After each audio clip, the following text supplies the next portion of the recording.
Boa noite, queridos.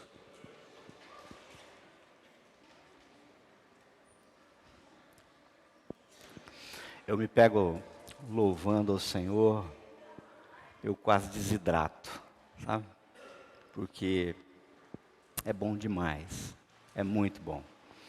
Em 2016, vindo ao meu coração naquela época, uma irmã muito especial, muito querida, estava passando naquele momento por um momento difícil, de enfermidade. Eu fui tomado por um sentimento, na época, muito forte. E esse sentimento era um misto, assim, de inconformismo com a situação, muitas vezes cansaço, muitas vezes desânimos, muitas vezes um sentimento tipo assim, parece que estamos abandonados. Eu nem sei, assim, definir direito o sentimento que tomou conta do meu coração naquela época, mas sei que eu fui conduzido pelo Espírito, naquela época, a uma palavra, e eu cheguei a compartilhar com a igreja uma reflexão fundada em Zacarias, livro de Zacarias, capítulo 10, verso 1 e 2, na qual eu intitulei na época, Chuva de Primavera. Nessa semana, mais precisamente na sexta-feira, eu visitei essa mesma irmã, amada, especial, e saindo da sua casa eu fui tomado pelo mesmo sentimento que eu experimentei em 2016. Por isso eu gostaria de compartilhar com vocês aquilo que, devido à minha humanidade, por vezes cerca a minha mente, toma o meu coração e buscar na palavra de Deus, mais uma vez, alento, conforto e de modo especial, direção. Aqueles que trouxeram Bíblia, abram em Isaías, capítulo 40, você que está na tua casa. Quem não trouxe Bíblia vai poder acompanhar o texto nos telões. Isaías, capítulo 40, nós vamos ler a partir do verso 27 ao 31. Diz assim o texto da palavra do Senhor. Por que você reclama, ó Jacó? E por que se queixa, ó Israel? O Senhor não se interessa pela minha situação, o meu Deus não considera a minha causa. Será que você não sabe, nunca ouviu falar? O Senhor é o Deus eterno, o Criador de toda a terra. Ele não se cansa nem fica exausto, a sua sabedoria é insondável. Ele fortalece ao cansado e dá grande vigor ao que está sem forças. Até os jovens se cansam e ficam exaustos, e os moços tropeçam e caem. Mas aqueles que esperam no Senhor, renovam as suas forças. Voam bem alto como águias, correm e não ficam exaustos, andam e não se cansam.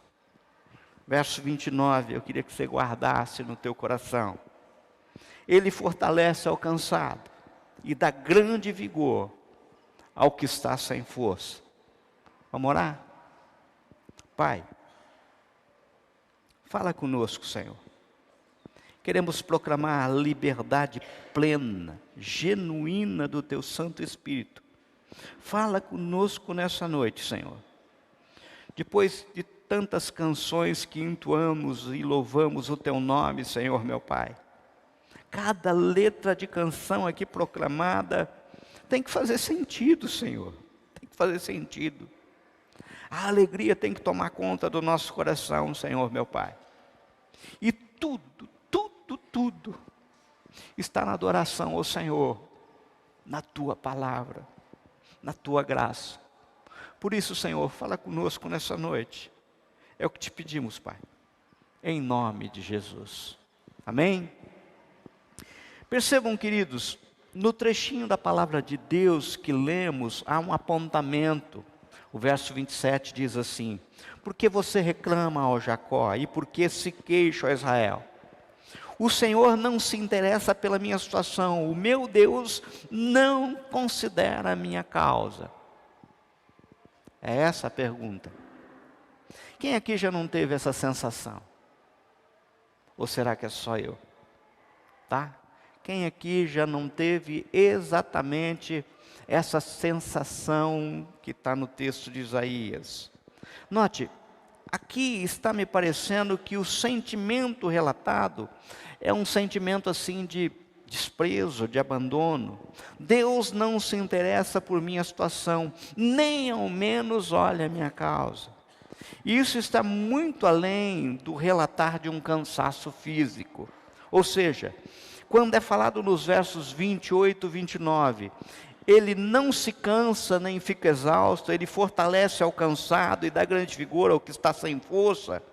Não se está falando aqui de um cansaço físico, ou ausência de força física, mas o que parece estar se falando de um cansaço da alma, sabe? Cansaço interior. Ou seja, quando a Bíblia está falando de Deus que dá força ao cansado, o foco não tem a ver com a questão física, mas digamos de um cansaço interior. Esse é o primeiro ponto que eu quero destacar. Existe um cansaço que é interior, não é exterior. É aquele, mais ou menos, aquilo que Jesus se refere para nós, e nós já abordamos aqui, em Mateus 11, 28, 29. Venham a mim todos vós que estão cansados e sobrecarregados, eu lhe darei descanso. E no verso 29 ele fala de uma forma bem clara: tomem sobre vocês o meu jugo e aprendam de mim, porque sou manso e humilde de coração, e vocês encontrarão descanso para a sua alma. Alma cansada, sentimento de esgotamento, exaustão. Ora, queridos, quando Jesus diz ao cansado que ele vai encontrar descanso para a sua alma, ele não está falando de descanso para um cansaço físico. Ele está falando de um descanso que visa acudir o cansaço da alma, acudir o nosso interior.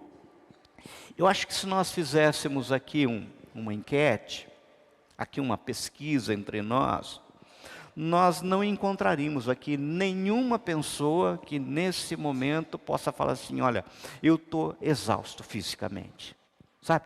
Exausto, eu estou com a perna bamba, eu não tenho mais forças, tá? Mas a gente não encontraria. Mas em contrapartida, se nós fizéssemos uma pesquisa aqui, aqueles que estão se sentindo cansados, um cansaço interno na alma, exaustão, de desânimos, a gente encontraria pessoas que falavam assim: é isso que eu estou sentindo, é assim que eu estou. Eu estou com esse tipo de cansaço. Quem está entendendo o que eu estou falando? Quem aqui está se sentindo desse jeito? Eu tenho certeza que tem gente assim. Tem gente me ouvindo na casa que está desse jeito, se sentindo assim, cansado.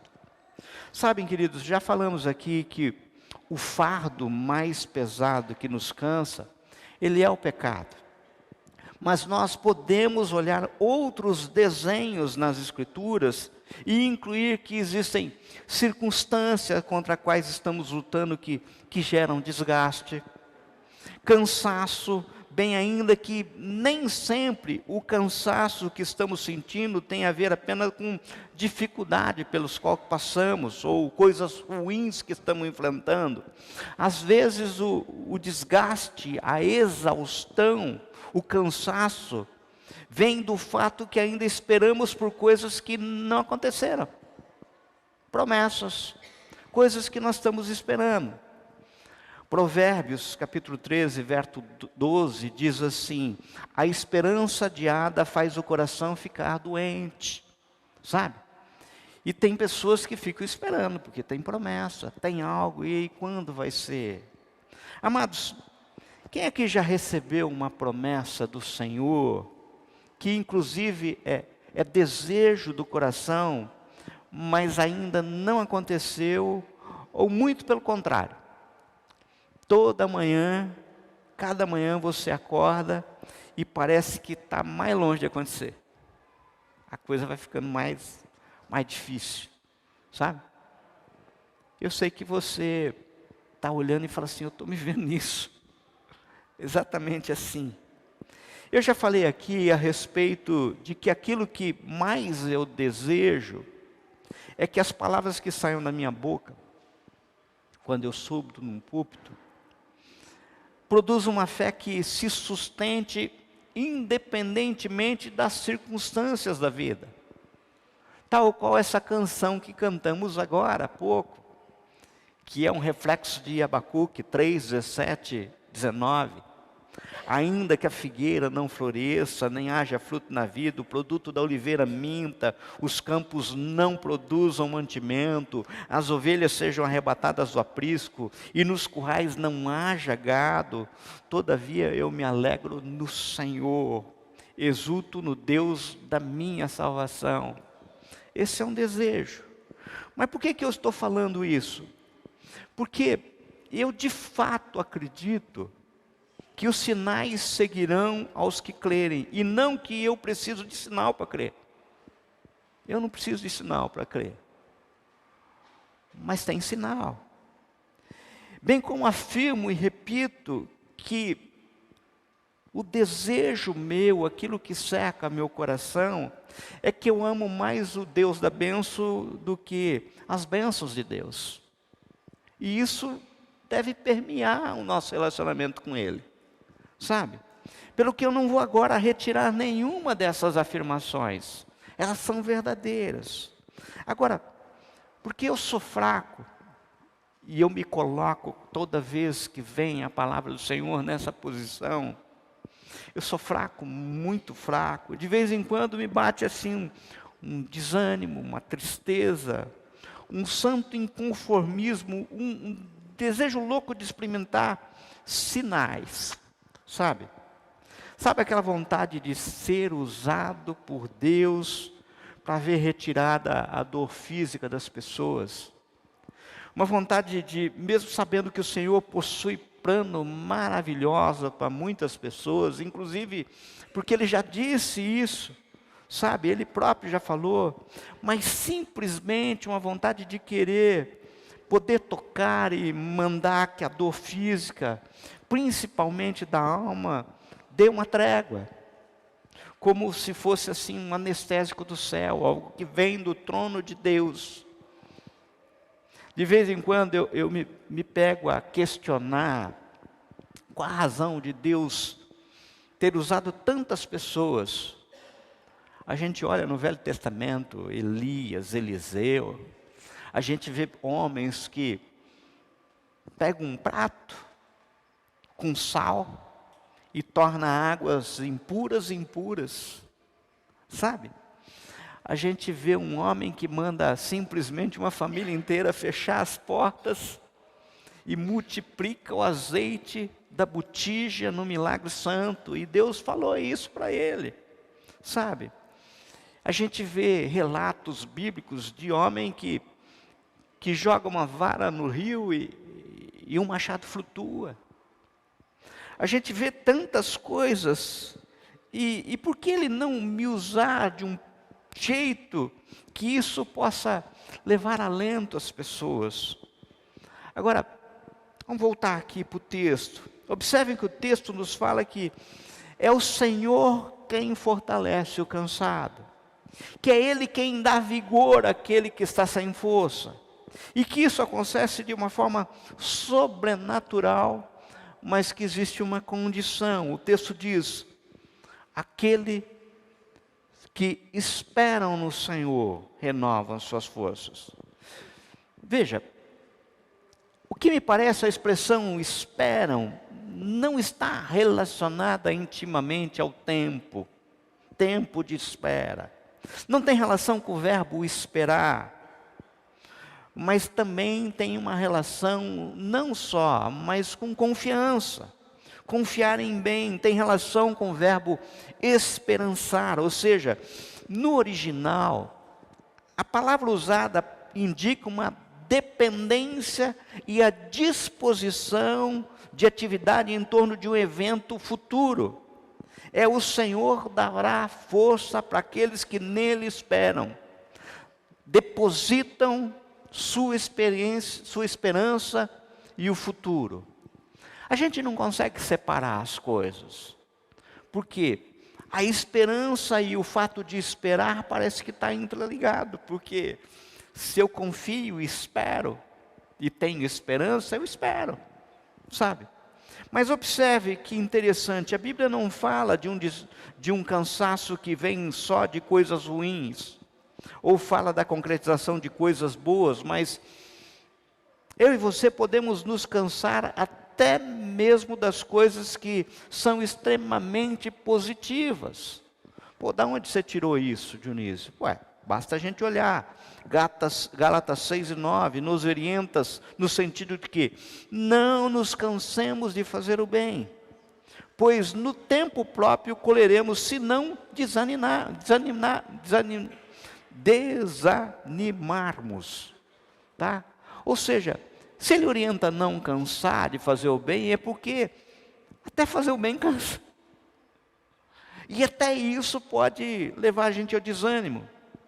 Então vemos aqui que o texto relaciona a ideia de cansar, de fazer o bem, também com um desânimo. Ou seja, existem muitos fatores que podem fazer com que você conclua, eu estou cansado. E no caso, quando esse cansaço interior se instala, seja lá qual for a razão, é fatal nós observarmos claramente a presença tocando em nossa vida de oração. É o primeiro lugar que ele toca. Vejam que Davi aponta no Salmo 69, verso 3. Estou cansado de clamar, secou-me a garganta, os meus olhos desfalecem de tanto esperar por meu Deus. O salmista afirma, estou cansado de clamar e a minha garganta secou. Os meus olhos desfalecem de tanto esperar por algo, esperar por Deus. Perceba, estamos aqui diante de um lamento, de um desabafo, de um cansaço que produz desânimo. De alguma forma, esse desânimo contagia a vida de oração da pessoa. E a gente começa a perceber não só a indisposição, talvez, de fazer o bem, de lutar contra a circunstância, mas até de orar.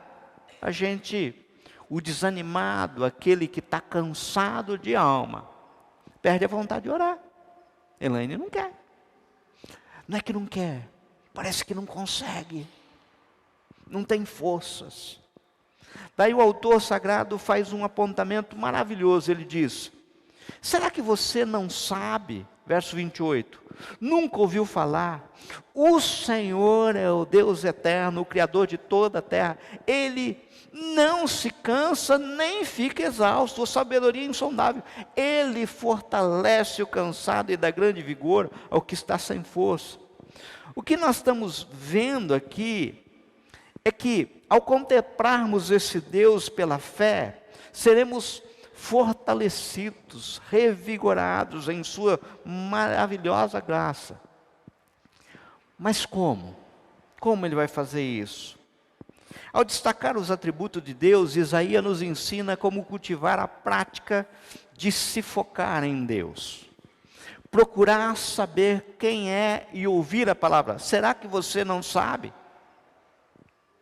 Nunca ouviu falar? Qual que é o foco? É se cercar da informação de quem é esse Deus. E esse Deus é um Senhor que é eterno, Criador de toda a terra. Ele não se cansa, nem fica exausto, sua sabedoria é insondável. E depois ele nos fala de uma prática de fé nas promessas de Deus.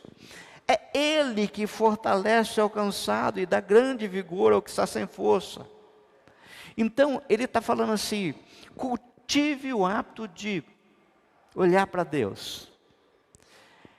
Quem veio hoje na escola bíblica, né, no estudo bíblico, viu Paulo contar uma historinha, do Spurgeon, um grande pregador, que quando criança, ainda 16 anos, um dia de uma grande nevasca, ia para uma igreja, e ninguém foi, só ele, muito novinho, e chegando lá ele encontrou só um senhorzinho, que esse senhorzinho lia uma única palavra, dizendo assim o sentido: olhe para Jesus.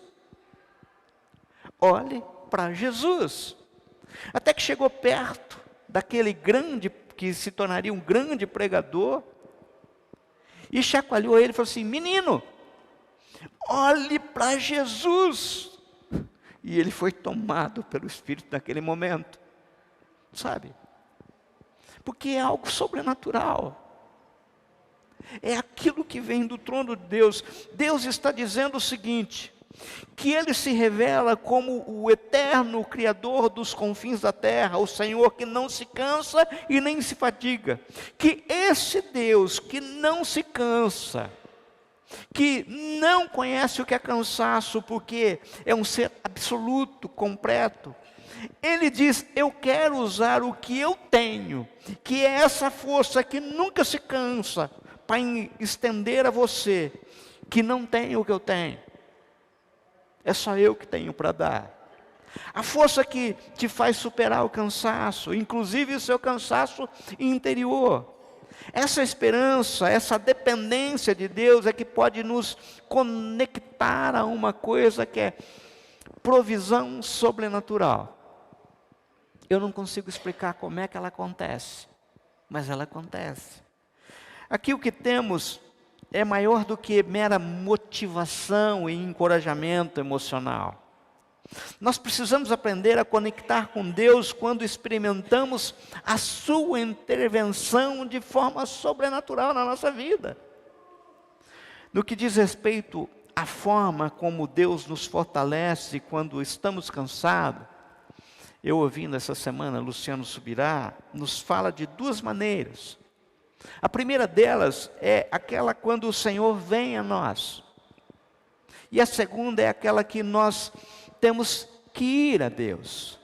Agora, não importa qual seja a dinâmica, se o Senhor está vindo ao nosso encontro, ou se nós decidimos ir ao encontro de Deus. São dois formatos reconhecidamente bíblicos, através da qual Deus se manifesta e intervém na nossa vida. Temos, por exemplo, um texto de Paulo, em 2 Timóteo 4, 16 e 17, um exemplo onde observamos um Deus que vem até nós. Paulo escreve a respeito do seu julgamento, e ele diz assim, em 2 Timóteo 4, 16, ele diz assim: na minha primeira defesa, ninguém apareceu para me apoiar, todos me abandonaram. Que isso não lhe seja cobrado. Agora no verso seguinte ele diz o seguinte: mas o Senhor permaneceu ao meu lado e me deu forças, para que por mim a mensagem fosse plenamente proclamada e todos os gentios a ouvissem, e eu fui libertado da boca do leão. Observe que Paulo, depois de dizer que todos o abandonaram, diz: mas o Senhor permaneceu ao meu lado e me deu forças. Ele estava do meu lado não para ver como eu ia reagir. Ele estava ao meu lado para intervir. Ele estava ao meu lado para me revestir de força. Acredite, nós podemos ter essa mesma experiência de Paulo, de um Deus que está ao nosso lado para nos dar força. Quem aqui já pôde sentir esse Deus do lado? Quem aqui? Gente, eu já senti perfume, o cheiro. Eu já contemplei a luz do Senhor perto de mim. Como que aconteceu isso, gente? Eu não sei, graça, misericórdia. Eu já pude contemplar isso, sabe? Queridos, a palavra do Senhor diz que o Senhor está conosco todos os dias até a consumação do século.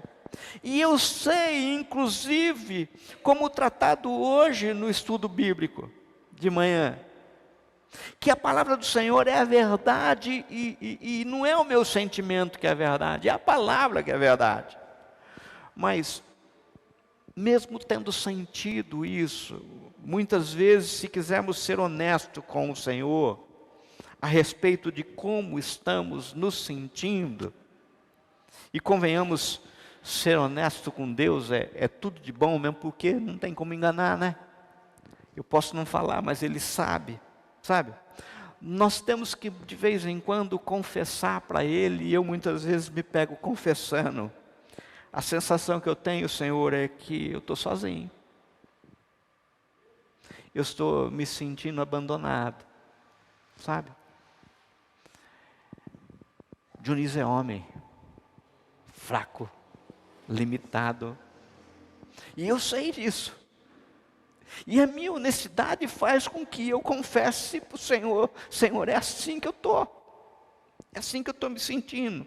Agora entenda, essa regra de um Deus que vem a nós, embora verdadeira, pode gerar em nós uma expectativa, inclusive, desequilibrada. Pois não é a única, não é o único jeito.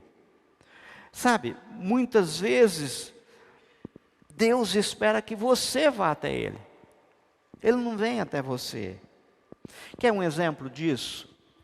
Nós já estudamos aqui um texto em 1 Samuel, capítulo 30, que relata uma história de Davi. Davi, quando foge do rei Saul, ele se instala numa cidade chamada Ziklag. E daí ele sai ao combate com todos os seus guerreiros. Quando ele retorna para Ziklag, ele encontra a cidade destruída, incendiada, esposas, filhos, gado, tudo roubado. Essa era a cena. Ele encontra desse jeito. A Bíblia, no caso, diz que Davi e seus soldados choraram em alta voz, até não ter mais força para chorar. Dá para imaginar esse o sentimento? Quem é pai, quem é mãe aqui, imagine chegando em casa e não encontrando os filhos. Vovô não encontrando o neto. Foram raptados. Para onde foram? Não sei. Tudo queimado, destruído. Era essa sensação, é essa dor. Mas a coisa não para por aí. A palavra nos revela, a Bíblia nos revela que a coisa ainda ficou mais feia. Davi se angustiou ainda mais, pois o povo falava em apedrejá-lo, porque todos estavam com amargura, dizendo: nós saímos daqui, deixamos desprotegida a nossa família por causa de você. Mas o mesmo texto diz que, porém, Davi se reanimou no Senhor, o seu Deus. Ou seja, a palavra que está lá em 1 Samuel, capítulo 30, depois você procura na sua casa, fala que Davi buscou o Senhor. No momento em que Davi não tinha força nem para chorar, a Bíblia não fala do Senhor se colocando ao lado de Davi, como fez com Paulo. Naquele momento, acho que Davi pensa assim, se eu não correr para Deus, a coisa que já está feia vai ficar pior. Sabe? E ele toma uma decisão. Ele se fortalece no Senhor seu Deus. Ele não apenas encontra força para ele, como ele encontra força para todos os seus comandados. E daí ele é instruído pelo Senhor a ir atrás dos amalequitas. E a história é linda, por quê? Porque eles conseguem trazer tudo de volta. Nenhuma vida se perde. Tudo aquilo que foi roubado. Sabe? A gente tem que entender que muitas vezes é assim, a gente tem que buscar o Senhor. Por fim, nós não podemos também esquecer que Deus vem até nós de forma sobrenatural, ou nós vamos até Ele e Ele nos fala de forma sobrenatural. Mas nós não podemos esquecer que o Senhor também se apresenta para nos ajudar e dar força, muitas vezes através de algum irmão. Sabe? Salmo 118, 7 diz: o Senhor está comigo entre os que me ajudam. Quantas e quantas vezes, em situações difíceis, eu precisava pura e simplesmente um abraço, Roberto. Sabe?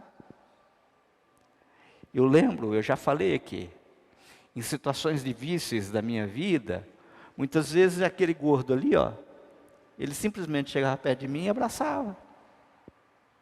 Não falava nada.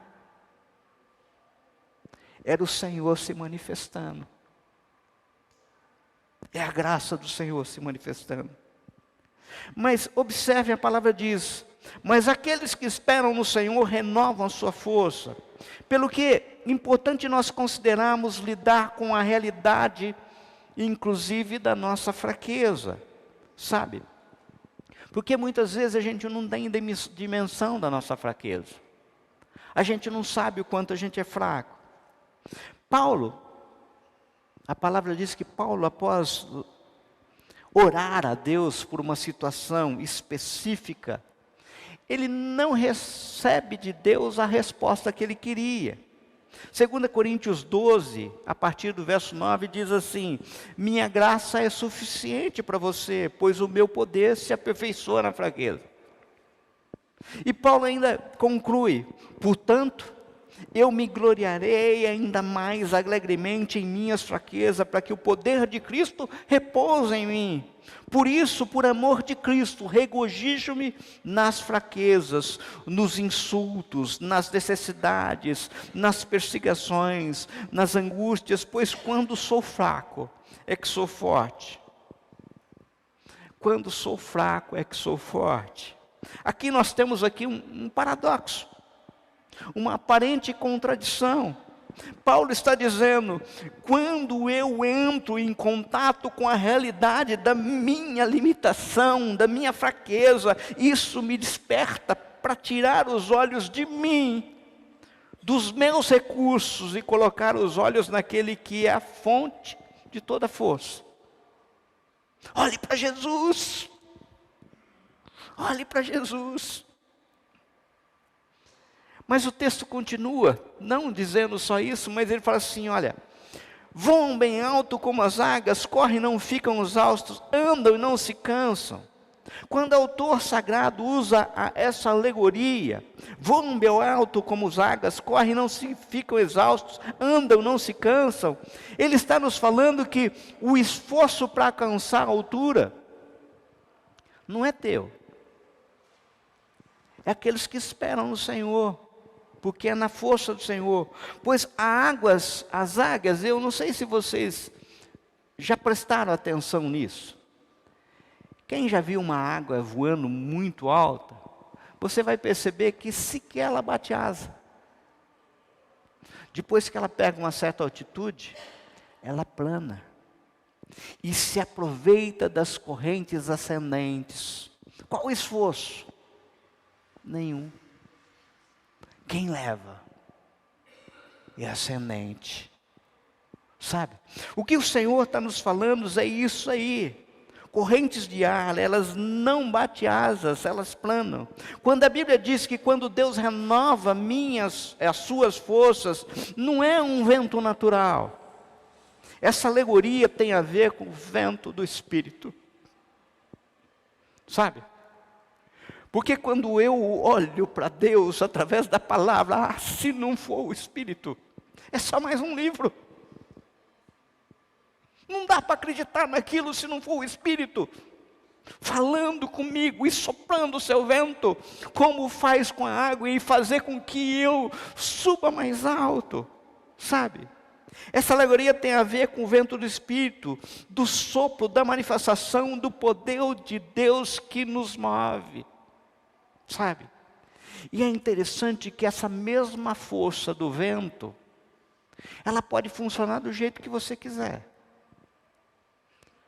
Imagine uma asa de avião. Ela sustenta e te faz subir. A mesma força do vento, dependendo do que você usa no aerofólio de um carro, te segura no chão. Depende do que você quer, do como você age, do como você olha. Agora, Zacarias 10, o texto que eu comentei de início, Zacarias 10, verso 1, diz assim, ó, acompanhem comigo. Peça ao Senhor chuva de primavera. Tem algumas traduções que dizem assim, chuvas seródias. Pois é o Senhor quem faz o trovão, quem envia chuva aos homens e lhe dá as plantas no campo. Zacarias nos desafia a pedir, a orar. O tipo de pedido assim: Senhor, eu sei que existem promessas, mas eu tenho que levantar dessa cama hoje, não é amanhã. Eu tenho fome hoje. Por isso, dai-nos o pão de cada dia. Ou seja, Zacarias nos aponta para pedirmos bênção nas coisas mais normais da vida. O mais impressionante é que eu sei que o Senhor responde, pois eu mesmo já experimentei muitas vezes a resposta do Senhor. Eu peço e o Senhor responde. Eu busco e o Senhor atende. Em momentos de vaca muito magra, eu com contas para pagar, não tenho de onde tirar. Já vi situações de Ana dobrar o joelho e orar ao Senhor. Fala, Senhor, se o Senhor não der, não vai ter.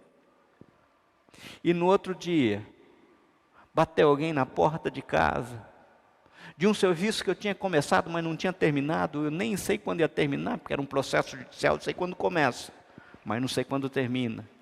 E ele fala assim, olha, eu vim aqui para pagar o teu honorário, mas eu não terminei o processo. Não, mas eu vim aqui para te pagar, eu senti de vir aqui para te pagar.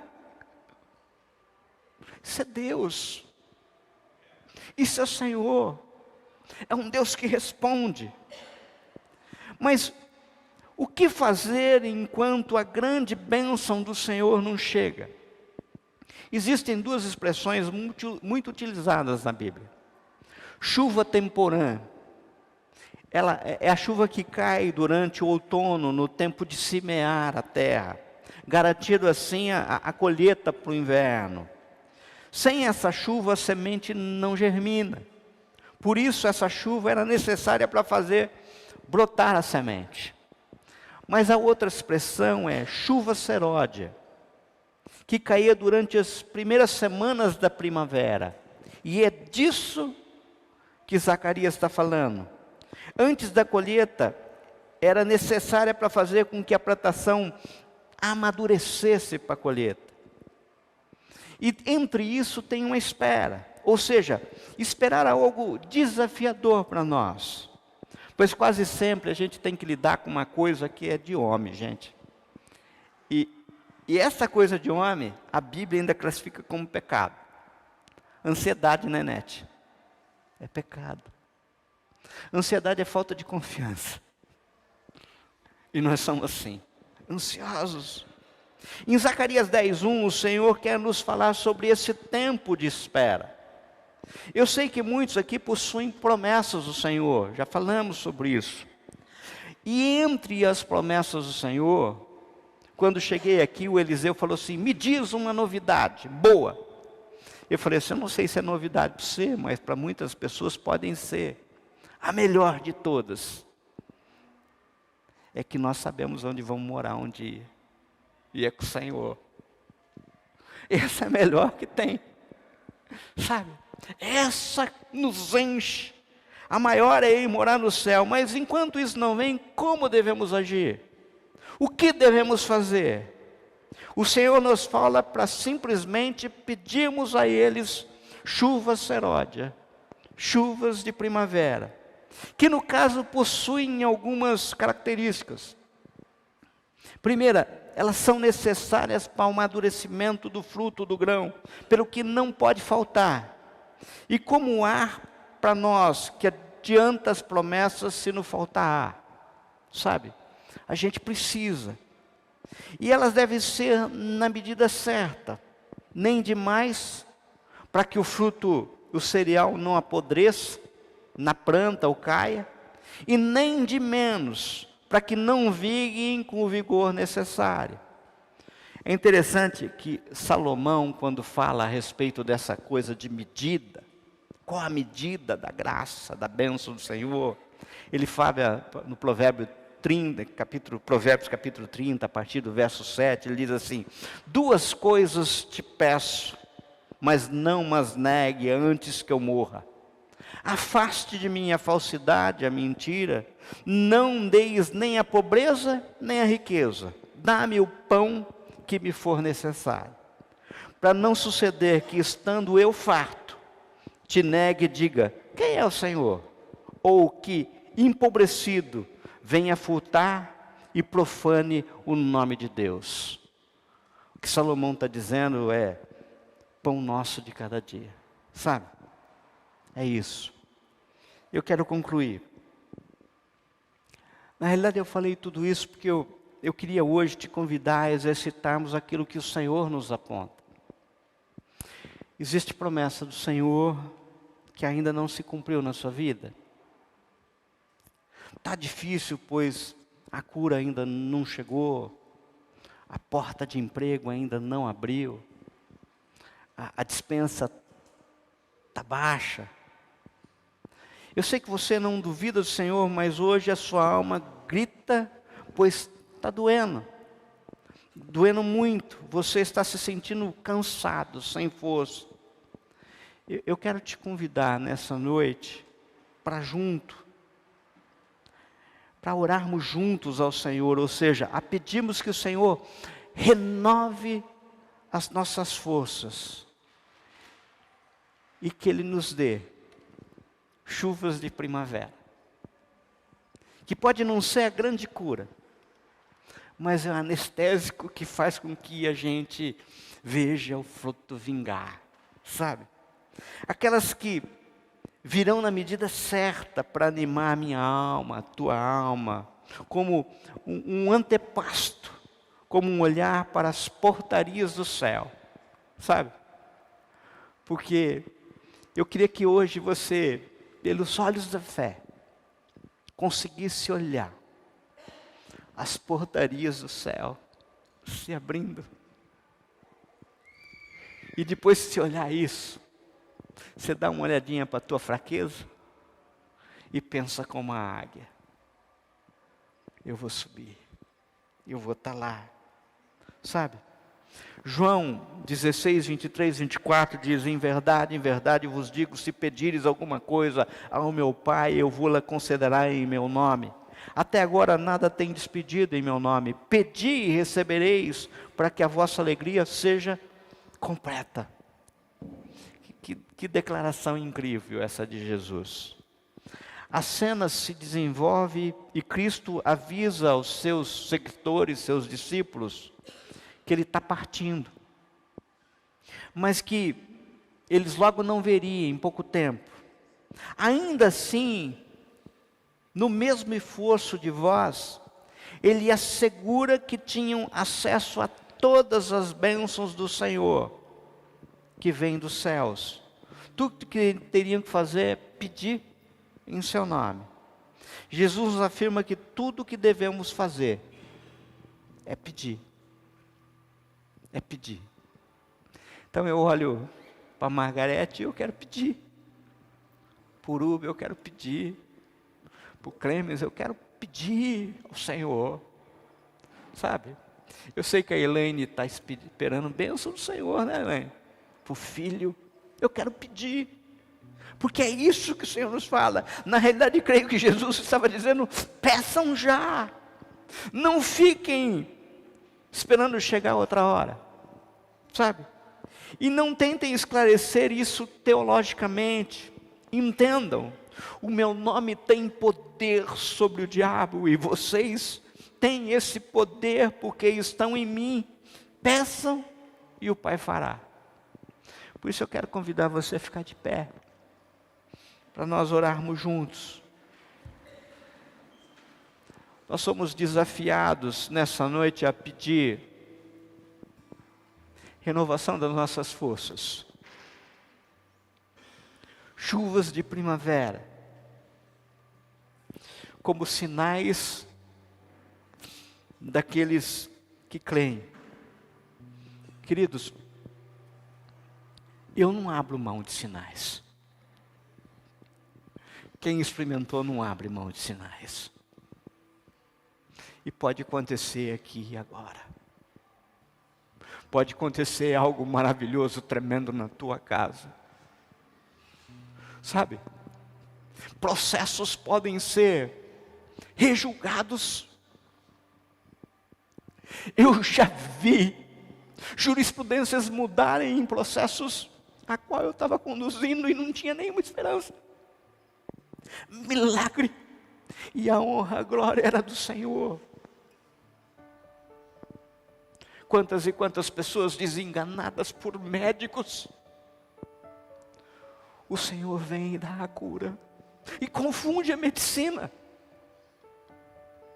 Quantas e quantas vezes uma situação de uma mãe cansada por um filho, anos e anos orando, e um dia ela assiste à ordenação daquele filho como um ministro do Senhor.